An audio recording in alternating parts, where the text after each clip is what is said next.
আমি তোমাদেরকে দৃষ্টি আকর্ষণ করে বলছি, তোমরা কলেজের ভিতরে যাও। আমি তোমাদের প্রতি দৃষ্টি আকর্ষণ করছি, তোমরা একটু ভিতরে চলে যাও। ধন্যবাদ সকলকে।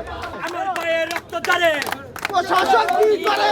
রক্তের বন্যায় দেশে চলে অন্যায়। ফেসবুকে সামান্য একটি কমেন্ট করা নিয়ে তার সঙ্গে আমাদের এক জামাত শিবিরের একজন ছাত্র শিবিরের একজন সাথে কমেন্টে তর্কাতর্কি হয় এবং এর জের ধরে আজ বিকেল নাগাদ কলেজ ক্যাম্পাসের মধ্যে বহিরাগত লোক এনে জামাত শিবিরের তারা যেই ছাত্রটি অর্থাৎ হৃদয় সে এই আমাদের সাধারণ ছাত্র কলেজের সম্রাট ভাইয়ের ওপর হামলা করেছে এবং সে আহত, হাসপাতালে ভর্তি রয়েছে। সে একা ছিল, তার সাথে বহিরাগত আরও লোক এনে তাকে হামলা চালানো হয়েছে। তার উপর অতর্কিত হামলায় সে আহত হয়ে বর্তমানে মাদারীপুর সদর হসপিটালে ভর্তি রয়েছে।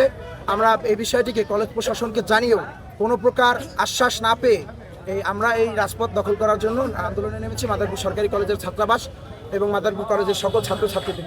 এখন আমাদের দাবি, এই যারা আমাদের ভাই সম্রাটের ওপর হামলা চালিয়েছে তাদেরকে অবিলম্বে গ্রেপ্তার করে এদের শাস্তি নিশ্চিত করতে হবে। তিনি মাদারীপুর সরকারি কলেজের রসায়ন বিভাগের 21-22 সেশনের একজন মেধাবী শিক্ষার্থী। সামান্য একটা ফেসবুক পোস্ট কেন্দ্র করে সেই পোস্টে ইকবাল আমিন সম্রাট ভাই সামান্য প্রতিবাদ স্বরূপ একটা কমেন্ট করেছে তার নেতাকে গালি দেওয়ার কারণে। এই জন্য ছাত্র শিবিরের কর্মী, আমাদের কলেজেরই ছাত্র, তিনি বহিরাগত কিছুদের ছাত্র নিয়ে, ছাত্র শিবিরের কর্মীর নাম হচ্ছে হৃদয় হাসান, তিনি উদ্ভিদ বিজ্ঞানের একজন শিক্ষার্থী। তিনি বহিরাগত কিছু শিক্ষার্থীদের এবং বহিরাগত কিছু মানুষ নিয়ে আইসা আমাদের কলেজের সামনে, লাইব্রেরির সামনে তাকে মারধর করে এবং পালাইয়া যেতে নিলেও তারপরেও আমাদের ভাইকে তারা বেধড়কভাবে পিটায়। এর আগেও আমাদের কলেজে বহিরাগতরা আইসা শিক্ষার্থীদেরকে মারধর করেছে।